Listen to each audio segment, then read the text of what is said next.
નમસ્કાર મિત્રો, મેષ રાશિના મારા વહાલા જાતકો, અમારા આ ખાસ કાર્યક્રમમાં આપ સૌનું હાર્દિક સ્વાગત છે. આજે હું તમારા માટે જે દિવ્ય અને અત્યંત રહસ્યમય સંદેશ લઈને આવ્યો છું તેને કોઈ સામાન્ય ઘટના કે રોજિંદા ગ્રહ ગોચરની ભવિષ્યવાણી સમજવાની ભૂલ ક્યારેય ન કરતા.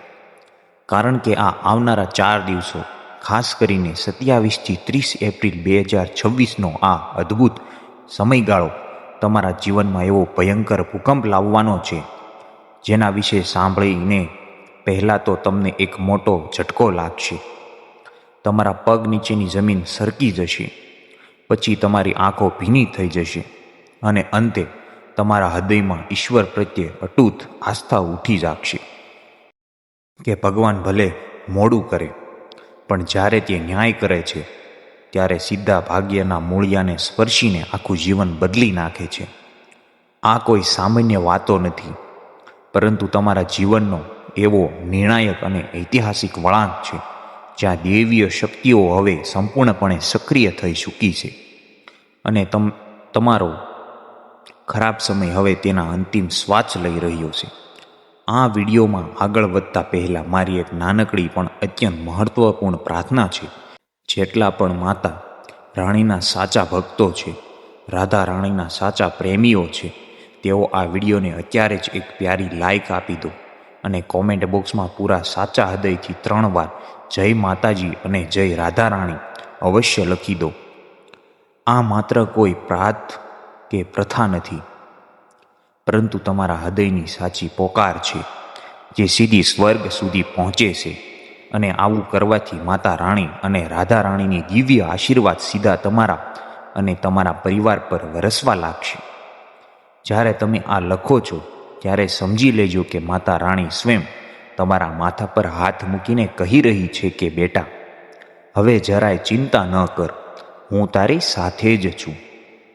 આજે રાત્રે 12 વાગ્યા પછી અને ખાસ કરીને 27 એપ્રિલ 2026ની વહેલી સવારથી તમારી કિસ્મતની કિતાબનું એક એવું સોનેરી પાનું ખુલવા જઈ રહ્યું છે જેને વાંચીને પહેલાં તો તમે સ્તબ્ધ રહી જશો અને પછી કૃતજ્ઞતાથી તમારું હૃદય છલકાઈ જશે. જરા તમારા છેલ્લા 3-4 મહિનાને યાદ કરો. કોઈ પણ સ્પષ્ટ કારણ વગર મનમાં સતત બેચીને રહેતી હતી, રાતોની ઊંઘ વારંવાર ઉડી જતી હતી, અચાનક માથું ભારે થઈ જતું હતું અને પોતાના જ માણસોની નાની નાની વાતો પણ હૃદયમાં તીરની જેમ આરપાર નીકળી જતી હતી. ઘરમાં કારણ વગરનો તણાવ અને કલેશ છવાયેલો રહેતો હતો. પૈસા આવતા આવતા અટકી જતા હતા અને બનતા કામો છેલ્લી ઘડીએ બગડી જતા હતા. તમે સતત એવું વિચારતા રહ્યા કે કદાચ મારો સમય જ ખરાબ ચાલી રહ્યો છે. પણ મિત્રો, સત્ય એ નહોતું. સત્ય તો એ હતું કે તમારી આકરી પરીક્ષા લઈ રહ્યો હતો. તમારા આત્માની, તમારી ધીરજની, તમારા અતૂટ વિશ્વાસની અને સૌથી મોટી વાત, તમારા શુદ્ધ કર્મોની આકરી કસોટી થઈ રહી હતી. અને દરરોજ રાત્રે જ્યારે તમને ચિંતામાં પડખા ફેરવતા હતા ત્યારે ઉપરવાળો તમને જોઈ રહ્યો હતો. કારણ કે જ્યારે દેવી ન્યાય અપાવે છે ત્યારે વિધાતા માણસની સહન શક્તિની અંતિમ સીમા સુધી જઈ જુએ છે. શું આ વ્યક્તિ તૂટી જશે કે પછી સોનાની જેમ તપીને વધુ તેજસ્વી બનીને બહાર આવશે? હવે બરાબર ધ્યાનથી સાંભળો એ વાત જેના વિશે મેં આ વિડીયોની શરૂઆતમાં જ ચેતવણી આપી હતી કે તમારે જેલ જવાનો વારો આવી શકે છે. આ વાત સાંભળીને તમે દંગ રહી ગયા હશો. આ ષડયંત્રની જેલ છે, કાનૂની દાવપેચની જેલ છે અને માનસિક અત્યાચારની જેલ છે. તમારી આસપાસ એક એવું અદૃશ્ય અને અત્યંત ખતરનાક જાળું ગૂંથવવામાં આવી રહ્યું હતું કે જેમાં ફસાઈને તમે તમારી આબરૂ, તમારું માન સન્માન અને તમારા પરસેવાની કમાણી બધું જ ગુમાવી બેસત. કેટલાક લોકો જેને તમે હંમેશા પોતાના જ સમજતા આવ્યા છો, તેઓ અંદર ખાને તમારી પ્રગતિથી રાત દિવસ બળી રહ્યા છે. તેમના ચહેરા પર એક અત્યંત મીઠું સ્મિત હોય છે, પરંતુ મનમાં ઈર્ષ્યાએ ભયંકર આગ ભભૂકી રહી છે અને તમારી નાની એવી સફળતા પણ તેમની રાતોની ઊંઘ હરામ કરી દે છે. તમારા ઘરમાં કે પરિવારમાં એક એવી સ્ત્રી ઉર્જા છે જે બહારથી ખૂબ જ મીઠી, પ્રેમાળ અને મદદગાર દેખાય છે, પરંતુ અંદરથી તેનામાં ભારે ખટાશ અને ઝેર ભરેલું છે. તે સીધું તમારું નુકસાન નથી કરતી, પરંતુ તમારી મોટી યોજનાઓને ધીમેથી અને કોઈને ખબર ન પડે તેમ ખોરવી નાખે છે.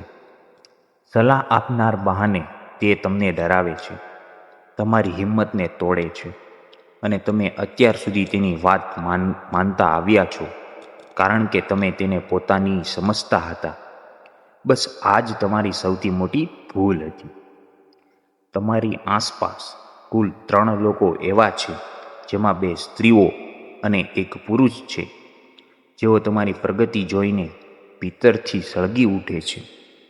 તેઓ તમારી પીઠ પાછળ તમારી ભારે નિંદા કરે છે અને ઈચ્છે છે કે તમે હંમેશા મૂંઝવણમાં, ગરીબીમાં અને પારાવાળા તકલીફમાં રહો. હવે સમય આવી ગયો છે કે તમે આ માયાવી ભ્રમજાળમાંથી બહાર આવો, કારણ કે શત્રુ હંમેશા હાથમાં તલવાર લઈને નથી આવતો. ક્યારેક તે હિતેચ્છુ મિત્ર કે સલાહકારનો મહોરો પહેરીને પણ આવે છે. પરંતુ હવે તમારે જરાય ગભરાવાની કોઈ જરૂર નથી, કારણ કે આ 27થી 30 એપ્રિલ 2026ના આ અત્યંત નિર્ણાયક સમયગાળામાં 5 મહાન દૈવીય શક્તિઓ તમારા પક્ષમાં પૂરી રીતે અને શક્તિશાળી રીતે સક્રિય થઈ ચૂકી છે. આ અદૃશ્ય શત્રુઓનો કાળો ઘેરો હવે કાયમ માટે તૂટી રહ્યો છે. તમે તમારા જીવનમાં કેટલીક વાર બીજાની નિસ્વાર્થ ભાવે મદદ કરી છે, જ્યારે તમે ખુદ અંદરથી સંપૂર્ણપણે તૂટેલા હતા, છતાં તમે ક્યારેય કોઈનું ખરાબ નથી ઈચ્છ્યું. ભગવદ્ ગીતામાં સાક્ષાત ભગવાન શ્રી કૃષ્ણએ કહ્યું છે કે કર્મ ક્યારેય નષ્ટ નથી થતું, તે યોગ્ય સમય આવતા જ પર અનેક ગણું વધીને પાછું મળે છે. અને તમારા એ જ શુદ્ધ કર્મો હવે તમને ફળ આપવા જઈ રહ્યા છે. આવનારા આ 4 દિવસોમાં તમારા જીવનમાં 3 અતિશય મોટી અને ચમત્કારિક ઘટનાઓ ઘટવા જઈ રહી છે. પહેલી ઘટના તમારા કાર્યક્ષેત્રમાં ક્રાંતિ લાવશે. 27 અને 28 એપ્રિલની આસપાસ તમને તમારા વેપાર, ધંધા કે નોકરીમાં કોઈ નવો, અણધાર્યો અને બહુ જ મોટો અવસર મળશે. કોઈ જૂનો અટકેલો પ્રોજેક્ટ અચાનક ચાલુ થઈ જશે અને કોઈ એવી મોટી ડીલ ફાઇનલ થશે જેની તમે કલ્પના પણ ન કરી હતી. શરૂઆતમાં તમને આ વિશ્વાસ નહીં થાય, પણ આ તક તમારા પાછલા તમામ સંઘર્ષો અને માથા પર રહેલા દેવોને જડમૂળથી ખતમ કરી દે અને તમને એક નવી ઊંચાઈ પર લઈ જશે. બીજી ઘટના તમારા સંબંધોનું કડવું સત્ય બહાર આવશે. 29 એપ્રિલની આસપાસ પરિવાર કે મિત્ર વર્તુળમાંથી કોઈનો અસલી અને બિહામણો ચહેરો તમારી સામે આવશે. કોઈ મોટું રહસ્ય ખુલશે અને એક પળ માટે તમને અત્યંત ઊંડું દુઃખ થઈ શકે છે. જેની પર તમને સૌથી વધુ ભરોસો કર્યો હતો, તેણે જ તમને દગો આપ્યો. પણ આજે જ તમારા માથા પરથી એક બહુ મોટો બોજ પણ હંમેશા માટે હળવો થઈ જશે અને પરિવારમાં જે છુપાયેલું હતું તે બહાર આવવાથી તમારી આંખો પરથી અજ્ઞાનતાનો પડદો હટી જશે. ત્રીજી ઘટનાના અચાનક ધનલાભ અને અત્યંત સાવધાનીની છે. 30 એપ્રિલ સુધીમાં અચાનક મોટો આર્થિક લાભ થવાના પ્રબળ અને નિશ્ચિત યોગ બની રહ્યા છે. પરંતુ અહીં એક કસોટી પણ છે. મેં જે જેલવાળી વાત કહી હતી તે અહીં જ લાગુ પડે છે. કોઈ પણ કાગળિયા, કોન્ટ્રાક્ટ કે દસ્તાવેજ પર હસ્તાક્ષર કરતા પહેલાં તેને 10 વાર ધ્યાનથી વાંચજો.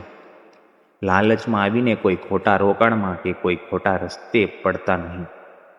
તમારી જરા સરખી ઉતાવળ તમને કોઈ મોટી મુશ્કેલી કે કાનૂની ગૂંચવણમાં જે જેલ સમાન સ્થિતિ ઊભી કરી શકે છે તેમાં ફસાવી શકે છે. યોગ્ય પ્રસ્તાવ તમારી ધીરજપૂર્વક રાહ જોશે, જ્યારે ખોટો પ્રસ્તાવ તમને સતત ઉતાવળ કરાવશે. મારા મેષ રાશિના મિત્રો, હવે તમારે તમારી કિંમતી ઉર્જાને સાચવવાની છે અને આ 4 દિવસો દરમિયાન તમારે કેટલાક ખાસ અચૂક વાસ્તુ તથા ધાર્મિક ઉપાયો કરવાના છે. સૌથી પહેલાં મૌન વ્રત ધારણ કરો. તમારી યોજનાઓ કોઈની પણ સાથે શેર ન કરો ત્યાં સુધી કે તે પૂરી ન થઈ જાય. તમારી ચૂપકીદી હવે તમારી સૌથી મોટી તાકાત તમારું કવચ બનશે.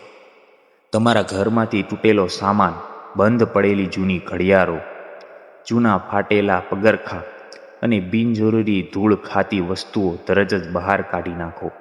અને ખાસ કરીને ઘરની ઉત્તર અને ઉત્તર પૂર્વ એટલે કે ઈશાન દિશાને એકદમ સાફ, સ્વચ્છ અને પવિત્ર રાખો. કારણ કે આ દિશા સીધી તમારા ભાગ્ય અને સમૃદ્ધિની દિશા છે. રોજ સાંજે સૂર્યાસ્ત પછી ઘરમાં સંપૂર્ણ શાંતિ જાળવી રાખો. ટીવીનો અવાજ ધીમો રાખો. ઘરમાં કોઈ પણ પ્રકારનો કલેશ, બૂમાબૂમ કે અપશબ્દોનો પ્રયોગ બિલકુલ ન કરો. સંધ્યા સમયે તમારા પૂજા ઘરમાં અથવા મુખ્ય દ્વાર પર એક ઘીનો કે તલના તેલનો દીપક અવશ્ય પ્રગટાવો. અને દીવો પ્રગટાવતી વખતે મહાદેવ, હનુમાનજી, શનિદેવ અને માતા લક્ષ્મીનું સાચા હૃદયથી સ્મરણ કરો અને પ્રાર્થના કરો કે હે દેવ, અમારી પ્રગતિમાં જે પણ બાધા છે તેને દૂર કરો અને અમારા શત્રુઓને તેમના કર્મોનું ફળ આપો. મિત્રો, તમારી માનસિક ચિંતા અને વર્ષો જૂની માનસિક તણાવ હવે ધીમે ધીમે ઓછો થવા લાગશે. તમારી ઊંઘ સ્થિર થશે. જૂનો કોઈ સાચો મિત્ર પાછો ફરી શકે છે, અથવા કોઈ નવી એવી વ્યક્તિ તમારા જીવનમાં આવશે જે ઓછું બોલતી હશે પણ તેને સાથે એકદમ સાચો હશે. અને ભીડમાંથી સાચા લોકો હવે અલગ તારવાઈ જશે. આજે રાત્રે સૂતા પહેલાં બંને હાથ જોડીને, આંખો બંધ કરીને ઈશ્વરને એકાગ્ર ચિત્તે પ્રાર્થના કરો. હે પ્રભુ, જે મારા માટે યોગ્ય છે તે જ મને આપજો. મારા શત્રુઓથી મારું રક્ષણ કરજો. હું ભયમુક્ત છું અને સંપૂર્ણપણે તમારી શરણમાં છું. જે લોકો મારું ખરાબે કર્યું છે તેમના માટે મારા મનમાં કોઈ બદલાની ભાવના નથી. તમે જે તમને ન્યાય આપશો.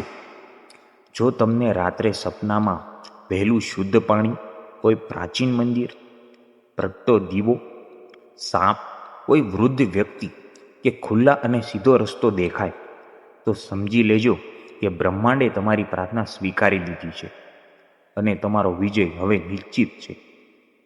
27 થી 30 એપ્રિલ 2026ના આ 4 ઐતિહાસિક દિવસ તમારા આવનારા 4 વર્ષનો મજબૂત પાયો નાખશે. તેથી હિંમત રાખો, સતર્ક રહો પણ ડરો નહીં. જો તમને આ દિવ્ય સંદેશ સાચો લાગ્યો હોય, તમારા હૃદયના ઊંડાણ સુધી પહોંચ્યો હોય તો આ વિડીયોને ચોક્કસથી લાઈક કરજો. તમારા સ્નેહજનો સાથે તેને શેર કરજો. આ કમેન્ટ બોક્સમાં પૂરી શ્રદ્ધાથી ઓમ નમઃ શિવાય અને હર હર મહાદેવ અવશ્ય લખજો. મળીએ છીએ આવતા વિડીયોમાં એક નવી દિવ્ય માહિતી સાથે. ત્યાં સુધી તમારું અને તમારા પરિવારનો ખૂબ ધ્યાન રાખજો. તમારો સમય શુભ અને મંગલમય રહે. જય માતાજી, જય રાધારાણી, હર હર મહાદેવ.